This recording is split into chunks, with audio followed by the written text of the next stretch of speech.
Good morning, everybody. Welcome to Mortgage Matters Radio Show. Along with Rob Weinberg, I am Gary Byron. Rob, good to see you there, my friend. Good to see you, Gary. It's been a little bit now. I feel like it's been close to a month. Yes, that you and I have been in the. It's been a while. I know. Well, a couple weeks ago, I was out ill. Last week I was out ill. You had producer extraordinaire Ryan Roberts. Oh, yeah, it was a great time with Ryan, for sure. Good. Man for the job. Hard to multitask, though, when you're hosting the show and pressing the buttons. Oh, yeah. And I don't know how you're able to get that. And then, 2 weeks before that, you were away, right? Or I was. We did a couple of my favorite shows as repeats on the air here, right. So always nice to bring back some of the most popular shows for our newer listeners. How do you come up with that? Because they're all pretty darn informative. We get a lot of mail and email in, so people tell me what they like and don't like as well. We also get a lot of comments online on the posts, so going off of what resonates with people and what they really want to see and what they want to hear about.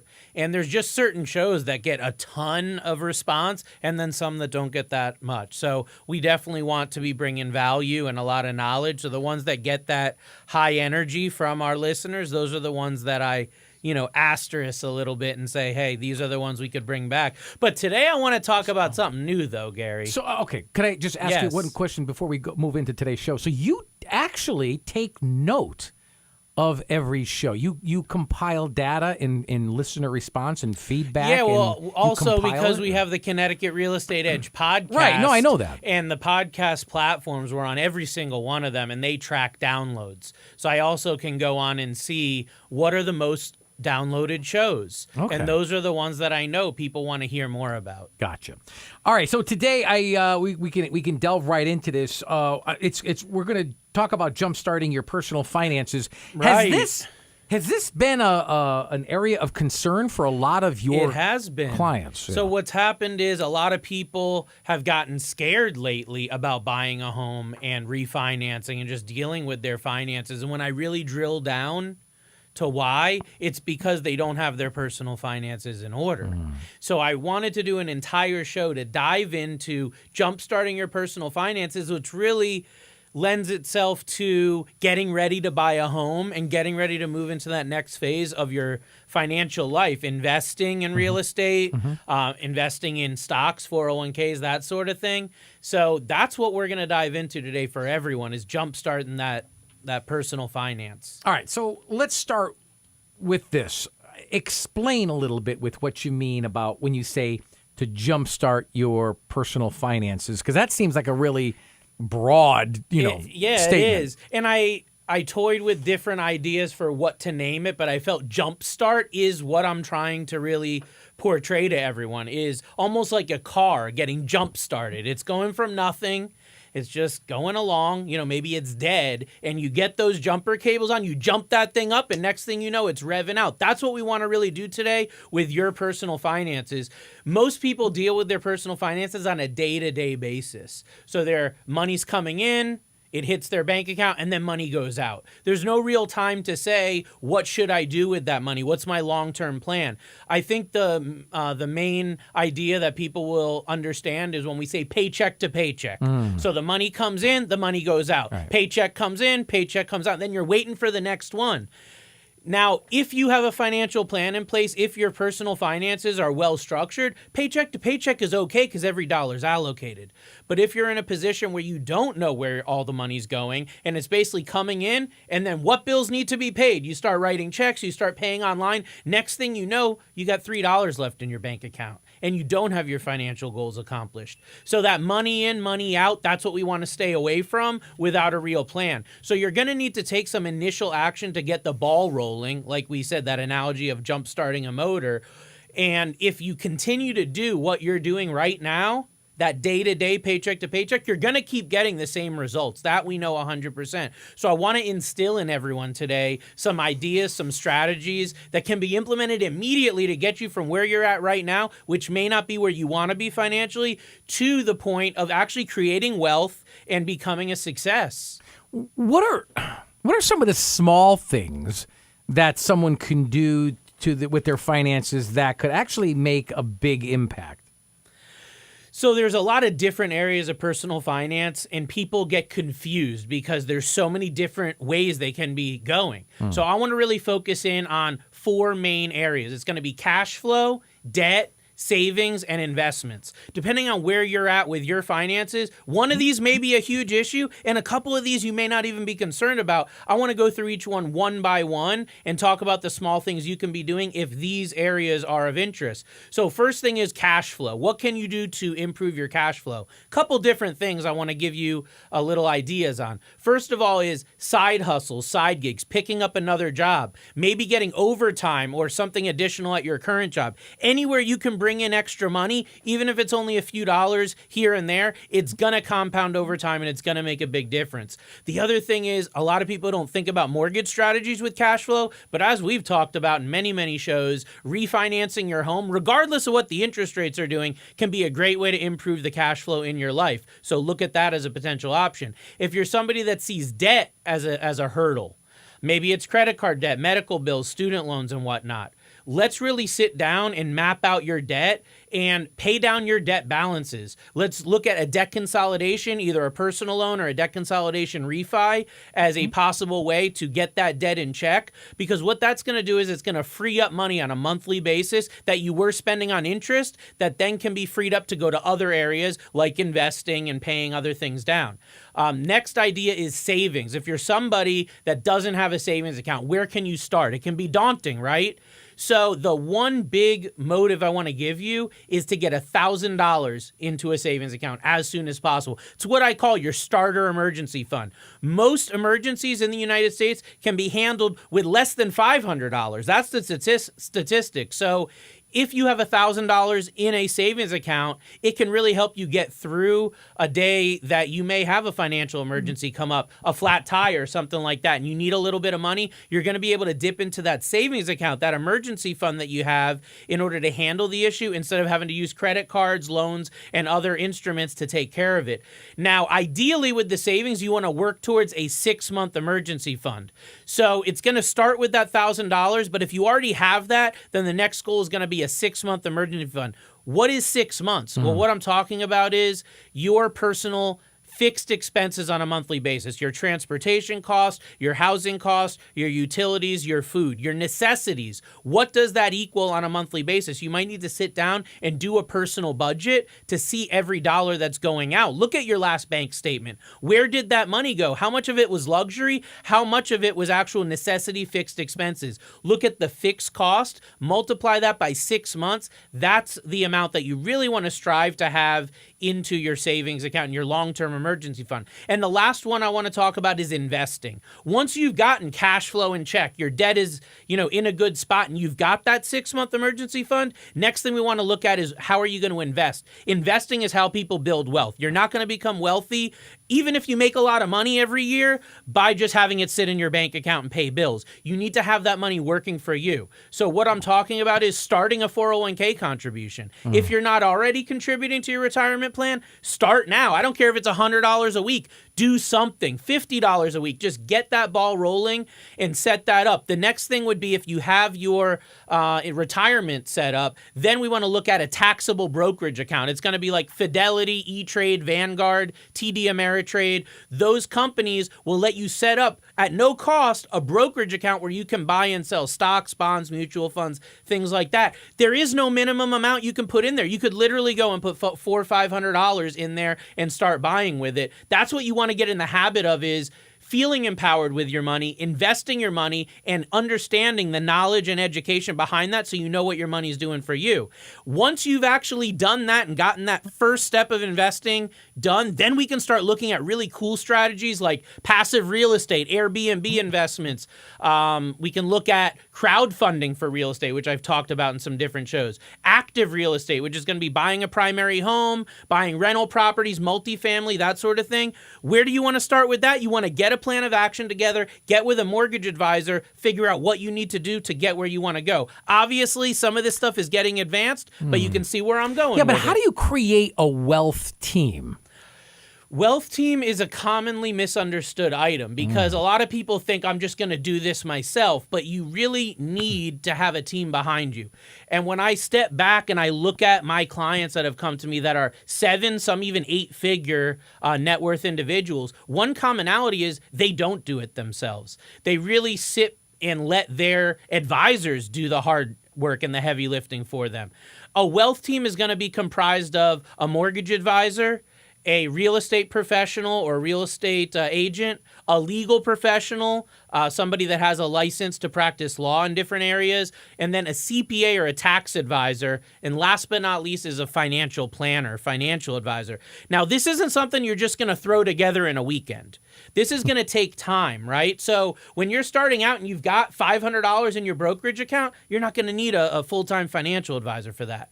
But the guy that has $500,000 in his brokerage account, he is going to want that. So you want to work your way up. And when you're starting out, it may just be you. But then you start getting ready to buy your first home. You're going to loop in a mortgage advisor. You're going to loop in a real estate pro to help you with that transaction. That's the foundation of your wealth team. Then we're going to need a real estate attorney to help out with the closing. So we're now going to loop in an attorney that's got expertise in that real estate area. Now, long term, you may get another type of attorney with estate planning, wills, probate, things like that.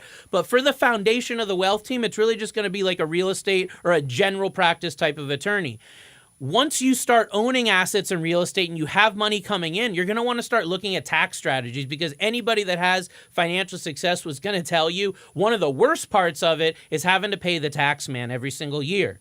And what you can do is consult with professionals that understand the tax code. They understand exactly the loopholes, the different ways that the wealthy can use it to their advantage, and they can help you set up those same strategies. Sometimes it's going to be a certified, like a CPA, or other times it's just going to be a tax consultant or tax professional, but somebody that understands the tax code and has that track record. And then the last thing is, and probably the last person that you're really going to add to that wealth team is going to be a financial planner or a financial advisor. And the reason why they're going to be last is because, again, if you only have a small amount of money, a financial advisor probably isn't going to benefit you from helping. What's the threshold there? I would probably say maybe $25,000 to $50,000. Once you have that amount in taxable investments, it's probably a good time to start consulting with a financial advisor. So you want to set up this wealth team so they can consult with one another as you make financial decisions, and make sure the decisions you make on the real estate side aren't going to ruin you on the tax side, and vice versa. Also, when an issue comes up, which happens so often, like a legal issue, you need somebody that you can bounce an idea off of. You don't want to go through the phone book and just start calling attorneys. You want to have someone that you have a relationship with. So this wealth team is crucial, and it's something you want to start building just from the ground up.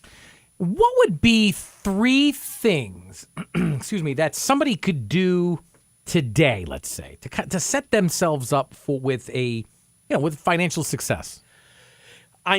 I know that everything we're talking about can be daunting, especially if you're starting from an area where you may have only a few $100s in the bank to start with. And we're talking about big ideas for big wealth.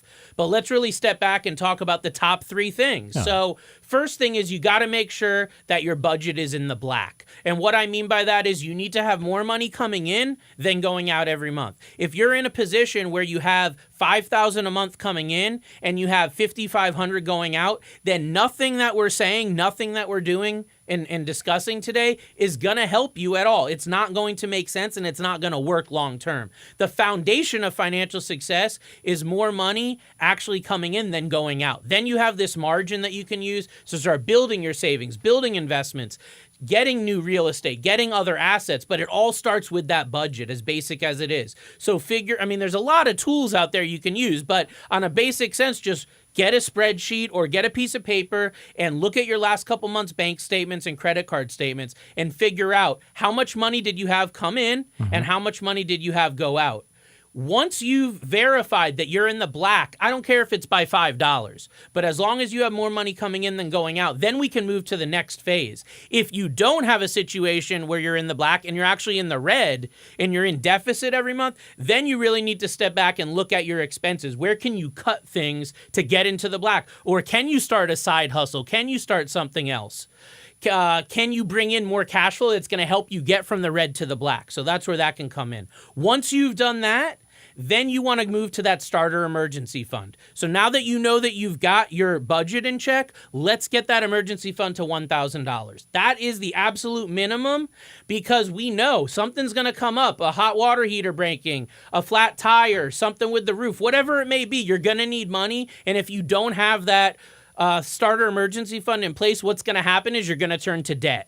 It's the easy way. You just swipe the card, you take out a loan, and then you end up going backwards instead of forward. So get that starter emergency fund in place no matter what it takes. If you have to eat at home ramen noodles for 1 month to get that emergency fund, you are going to do it because you want financial success. If you're not willing to do that, then unfortunately you're not willing to do what it takes to actually achieve greatness when it comes to your finances. Now, once you have that in place, I would say the holy grail of these couple things you can do to jumpstart your finances is to start an automatic recurring investment. Every single week, every single month, you want to do that going into like a taxable brokerage account and or a 401k account with your job or whoever coordinates that through where you work. The reason that you want to make it automatic is finances are like 80% emotional. Okay, so if it's not automatic, it's not going to happen. If we go and set it up one time and say we want X amount coming from this account to this account, and it's done on a week, I do mine weekly. You could do yours monthly, but I suggest however often you get paid is how you want to line up these recurring investments.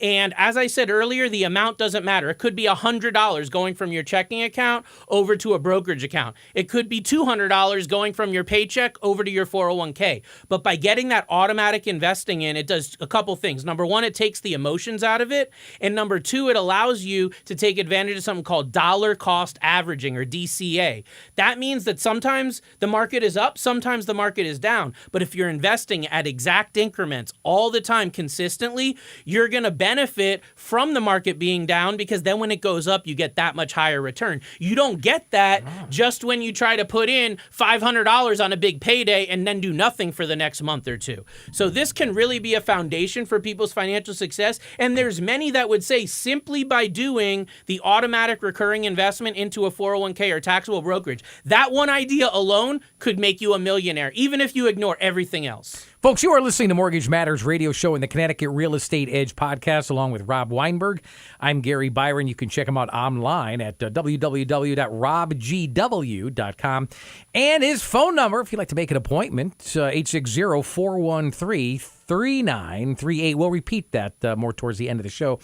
Where does buying a home, though, fit within someone's personal finances and their framework for it?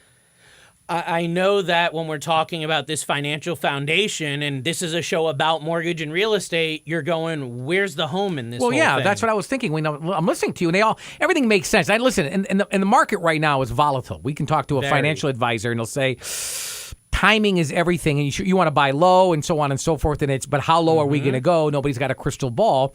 But so I'm listening to you, and a lot of this stuff makes sense. But then I'm thinking, let's interject real estate into this.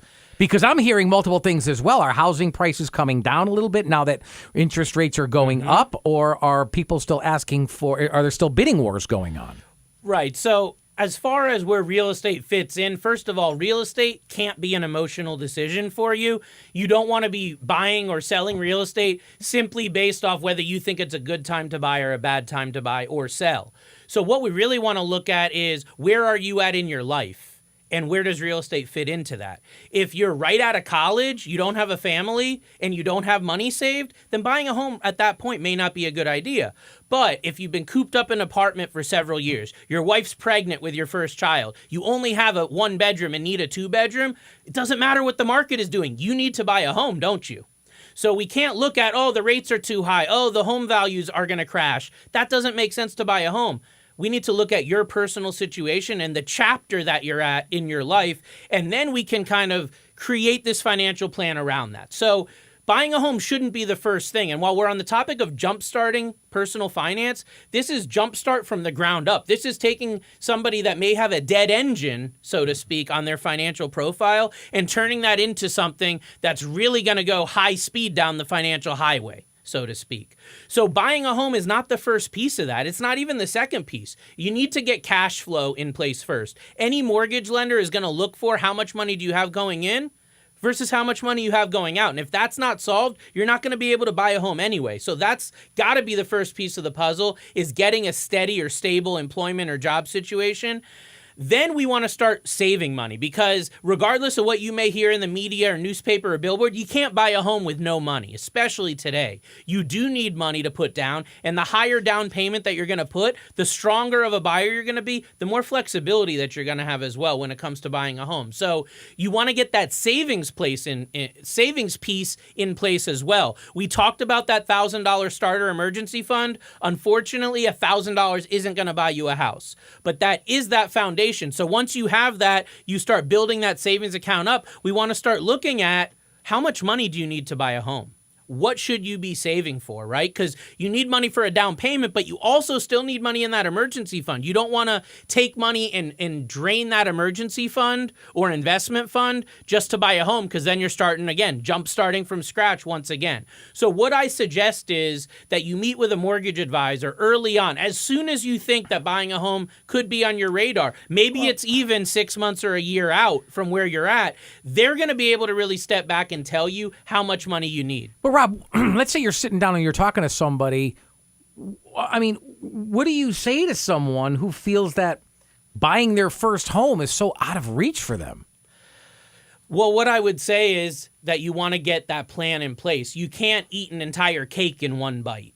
So you really need to step back, and in this meeting with your mortgage advisor, with your real estate professional, you really need to put that plan to say, what is a realistic mortgage payment for me? What price range would that put me in? How much money do I need to save in order to get there? Because you're not going to be able to go, again, from 0 to 60 in 1 second. It's going to take that preparation. It's going to take that timeline. So first of all, you need to change your mindset and stop being negative, stop being pessimistic. You need to be positive and get around people that are where you want to be, that can give you that motivation and give you that ambition to make that action plan. So I think the biggest piece of that puzzle is picking up the phone or going online and finding that person, really that advisor when it comes to the mortgage piece, that's going to help you get that game plan together. That's going to help you put that timeline together. Even if it's going to take a while, the best time to start is right now. It's better than a month from now or a year from now. I don't care how much money you're making or what you have going on. $1 going in the right direction is getting you that much further ahead. The issue is not that we can't overcome something. It's that you don't start at the right time or early enough. So the earlier that you can start and get this plan in place, the sooner that we can actually start taking action and getting you to that goal. There's going to be volatility. There's going to be ups and downs. But if you have someone to keep you accountable, that's done this a lot, that can hold your hand, it's going to give you the confidence to get where you want to go as soon as you can. Have you ever sat and spoken to somebody who owns a home, okay, but they're having a problem getting a mortgage? It happens all the time. Yeah. I see people, they have a lot of equity in their home. I actually just had a lady call me this week, and she was referred by a friend of her that's a realtor, and she said, Rob, I've gotten denied for so many mortgages, but I figured I'd give you a shot. Dawn said you were great, and she's a realtor that I do a lot of work with. So I would say the biggest piece of that puzzle is don't give up right away. Just because one lender says no doesn't mean they're all going to say no.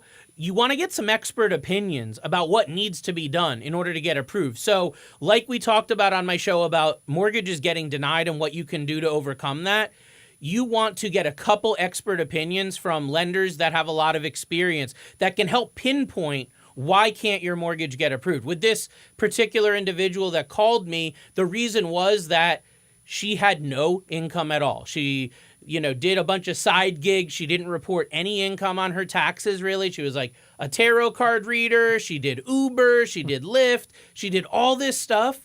But on her tax return, it was actually negative for the year. So that's what we determined was her issue. And I said to her, we got two options. Option one is to get a cosigner, and option two is for you to get a full-time job. And she figured out that cosigner wasn't an option, and she's now looking for full-time jobs. Because I was able to pinpoint that as her issue of getting a mortgage. She's got tons of equity in the home, like over $250,000 of equity. She only needs about $50,000 to clean up all her debt and her vehicles. And we figured that by refinancing her home, she'd save over $1,000 a month. But she can't get at that money until she actually does something about it and fixes that problem. So in her case, it was income. In your case, it might be credit, or it might be reserves or assets or something like that. Again, there's nothing that we can do to not overcome something. So no matter what you throw at me, I can come up with a solution. The only question is going to be, how much time do you have to implement that solution? So you come up with a plan. And I've heard you say this in the past. It could be something as simple as your credit score isn't being low. Hey, listen, you can put a plan into place, and 4, 5, maybe 6 months later, boy, they just boosted their credit score from something that they would cause them to get denied for a mortgage to something that will get them approved, right? Absolutely. And a really interesting story comes to mind real quick, because I know we're limited on time, but I had a gentleman contact me in January to refinance an investment property. I looked at his credit and determined it was way too low. Like, he was in the 500s, not going to work for an investment property. But I analyzed his credit, and I have some software I use to help me pinpoint what to do. And I told him some specific credit cards to pay down. He did that, and it didn't take 6 or 9 months. It was 60 days from when I talked to him until we re-pulled a new credit report, and his credit went from the mid-500s to the mid-600s in 60 days. And it was simply by saying, pay these couple credit cards off. He had no idea what to do or how to do it. We put that plan in play. He implemented, and then we were able to move forward. And it was before there was a dramatic increase in rates. So he saved tens of thousands of dollars just by making that phone call. 100 points in 2 months. That's incredible, Rob. This is why you are so successful in doing what you do. Folks, a couple of things. Number one, if you've got a question for Rob, not even necessarily a personal question, but a question that maybe you'd like to have answered right here on this very show, on these airwaves, let me give you this email address. I want you to email Rob at mortgagemattersradioshow@gmail.com. Again, mortgagemattersradioshow@gmail.com. Of course, if you're looking for more information on this topic or any of the other topics that we discussed on this show, simply go to his website, www.robgw.com. Again, it's robgw.com. And again, as I always say, if you want to make an appointment, and why wouldn't you, I would set up an appointment ASAP. Write this phone number down, 860-413-3938. Again, I'll say it again. I'll say it slower. Write it down. Call as soon as you can. Make the appointment. 860-413-3938.